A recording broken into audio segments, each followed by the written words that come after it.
Hey you guys, it's Peter, and welcome to my channel, Peterisms, where I tell stories of my life and just little things that I have learned as I have grown into the person that I am today. And I'm just having such a relaxing day today. I watched all kinds of reality TV last night, sitting out here with my coffee, so I thought when you're having a relaxing, peaceful day, why not make it more peaceful? Well, I just ride on that. Just like, let's just dig deeper into the peace and the serenity and just bring it out, read some more meditations, and let's have at it. Are you ready? Okay, so I brought the two Melody Beatty books with me. I have no idea what they say. Let's look in here for at Tuesday, September 29th. Hold on just a second, please. Bum, bum, bum, bum, bum. Okay, here it is. Apologies, September 19th. Sometimes we act in a manner with which we are less than comfortable. That's human. That's why we have the words, I'm sorry. They heal and bridge the gap. But we don't have to say I'm sorry if we didn't do anything wrong. A sense of shame can keep us apologizing for everything we do, every word we say, for being alive and being who we are. We don't have to apologize for taking care of ourselves, dealing with feelings, setting boundaries, having fun, or getting healthy. We never have to change our course if it is in our best interest, but sometimes a general apology acknowledges other feelings and can be useful when the issues of circumstance or relationship are not clear.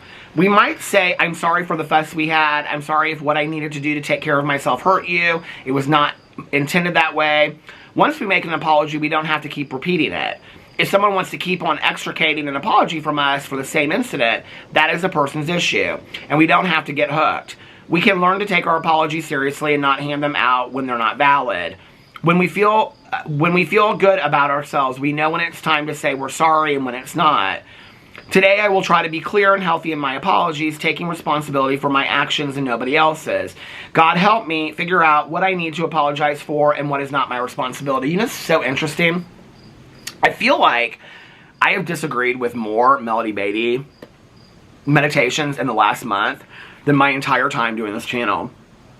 So, it's also interesting because somebody commented, or somebody sent me a DM recently, and they said, it was a DM, and they said, what was the comment that your dad said to you when you used to say, I'm sorry to him all the time? And they were explaining that they were going through something personal, and they were saying to me that they wanted to use that quote that my dad said to me. This tripod keeps on falling. I can't believe it. So, anyway, so about my dad.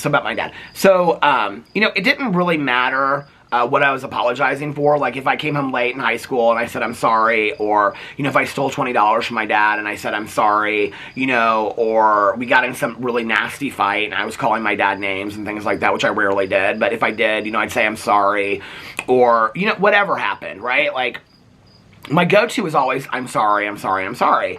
And so finally one day my dad said to me, he goes, just stop. Like, I'm tired of hearing you say I'm sorry, because sorry means nothing to you. You're saying I'm sorry when you continue to repeat the same things over and over and over again. What I'm sorry means to you is, forget what I just did. And I literally can see it in my head. I remember when he said it to me, we were standing in the driveway, right? And I think I was like trying to get out of something, because this was like when I was like in high school, I think. I can't remember the exact timing of it, but I can see the situation. I think I was like trying to get out of something that I was in trouble for so I could go and do something else that I wanted to do, right?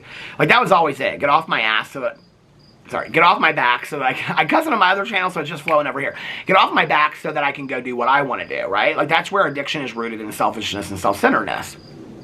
So, but I remember him saying that to me. Then flash forward years later when I got sober, right? And I started learning about the amends process. And I was like, yeah, an amends is not, I'm saying I'm sorry. Like if you bring up in a meeting, like what is amends? Like I'm working on like the 8th and 9th step, which is about amends.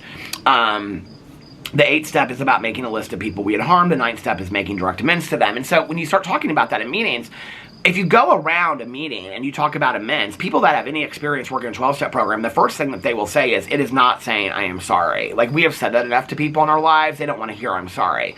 An amend is going to somebody and saying, I am sorry I harmed you. This is a way that I have harmed you.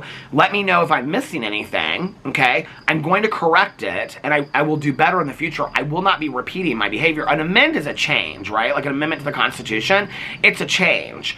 So if I'm making an amends to somebody, that is proving that I am a changed person and I won't be repeating those same patterns that I've done in the past, right? And then you give that person an opportunity to say, well, this is what you did that you're leaving out, or no, I appreciate you coming to me, or whatever. And then you say to that person, what can I do to make it right? And you leave it in their hands. You know, some people will say nothing. I appreciate you coming and talking to me about it. Other people will say, well, you owe me $2,000. It just depends, right? Or, hey, I mean, if somebody says to you, I want you, you know, like, you were really nasty to me, and I really care a lot about, you know, rescue dogs. I want you to go donate 100 hours to rescue dogs. There's not a sponsor out there that wouldn't tell you that you had to do that. Period. End of story. I mean, unless it's completely unreasonable, right? So, you know, I mean, I think for me, just the action of saying I'm sorry, like, for me, that's kind of like if you bump into somebody when you're running to the grocery store, right? Like, that doesn't require a full amends. You just go, oh, I'm sorry, right? Or if you step in front of somebody, I'm sorry, right? Or, like, just small things like that. Like, those are I'm sorry moments, right? Which is so interesting because she's coming from the point of Al-Anon, which is a 12-step program, right? I mean, it's not like she doesn't understand about amends. And she says that that's why we have the words, I'm sorry. They heal and bridge the gap. Well, they didn't for my dad. They didn't for a lot of other people's family and friends, right? But we don't have to say I'm sorry if we didn't do anything wrong. A sense of shame can keep us apologizing. Now, this I do know. I know a lot of people, it's like, in and out of sobriety, that's like they just constantly apologize for things, right? And this is the thing that I had somebody say to me years ago, like, if you're continuing to apologize over and over and over again, what that really is saying is you really haven't changed anything in your life. Like, you really aren't a changed person. You're not showing new behavior or repeating old patterns. Like, you haven't changed who you were, right? That's why you're continuing to apologize. I know to the person that's apologizing all the time, like I said, I did it when I was in my, you know, an active addiction when I was younger. To the person that's apologizing all the time, it's because you want people to stop, you know, riding you and get off your back about things. But at the same time, it's also because you do kind of feel bad for it, but you want a quick fix to it, right?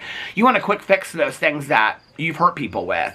So it's just like, I'm sorry. And then you think, I'm sorry takes that all away, which is exactly what my dad said. Today, I know that, you know? When people say things to me that have been very, very hurtful to me, and they say, I'm sorry, and I feel in my heart that they are heartfelt about them saying that they're sorry, I will say, hey, I appreciate that. Like, that means a lot to me that you took accountability for this. But here's my question to you, because you really did hurt me, and it really affected me on a deep level. I'm sorry is great, but now what are you going to do about it going forward? Like, I need to know that. Like, I need to know that so I can see the action. I need measurable goals so that I can decide whether or not I want to continue to be in this relationship. And 90% of the time, they look at me with blank faces because they thought that I'm sorry was going to fix the wound, you know? I can remember my supervisor in treatment, this exercise that she used to do, right? And she would, like, take a block of wood, and she would put a nail in it, and she would hammer this nail into it. And every time that she would hammer this nail into it, she would say, like, nasty words that we would call people, right? Not us, the staff, but to the patients. She was doing this exercise with the patients. And she would say, like, these nasty words, like the B word, or, you know, the F word, or whatever, right? And so, and then she would take the nail out, and then she would show the wood. And she would bring up one of the patients, and she would have them, you know, look at the wood, and she'd say, is there a hole in this? Yes, there's a hole in it. Fix the hole. Make it new again. And they'd look at her, and they'd say, I can't. Oh, there's no way for you to fix the wood? And she would, and they, you know, the patient would say, well, I mean, I can put, like, glue in it, or pieces of paper or something, but no. And it's never going to be the same way that it was before. It's never going to be the same way that it was before. So all the apologies in the world aren't going to affect or aren't going to take away the pain that you've inflicted on somebody anymore, right? So really the only thing that might work in that direction is actually changing as a human being and growing and showing that you're a different person today. And even that won't take away the pain that you've inflicted.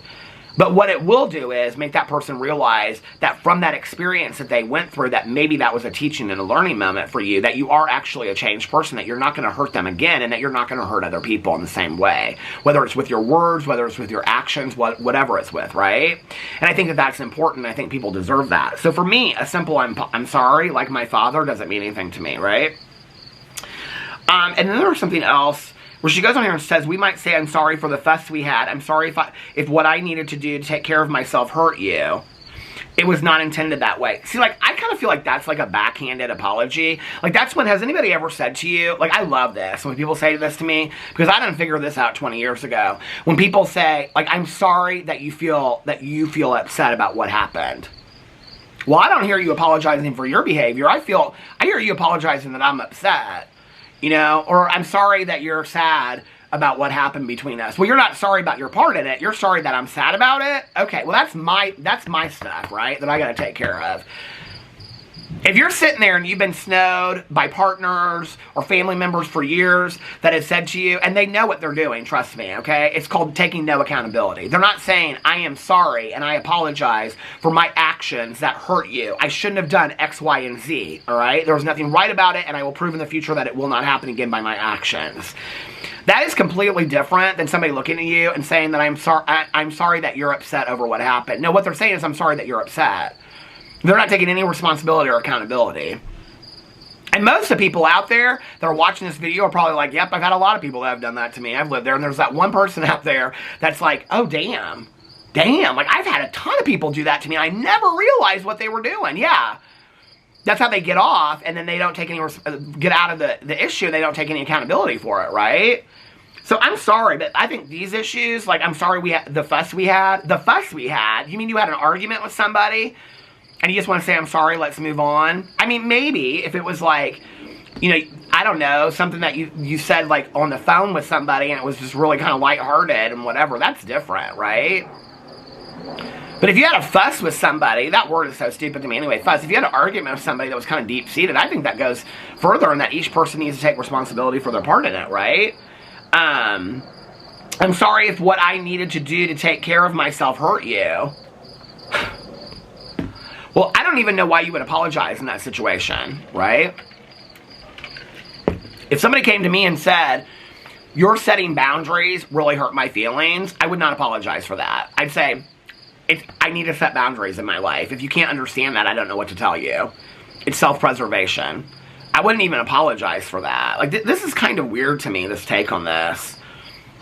And in all honesty, like, her take on this is kind of a codependent take on it.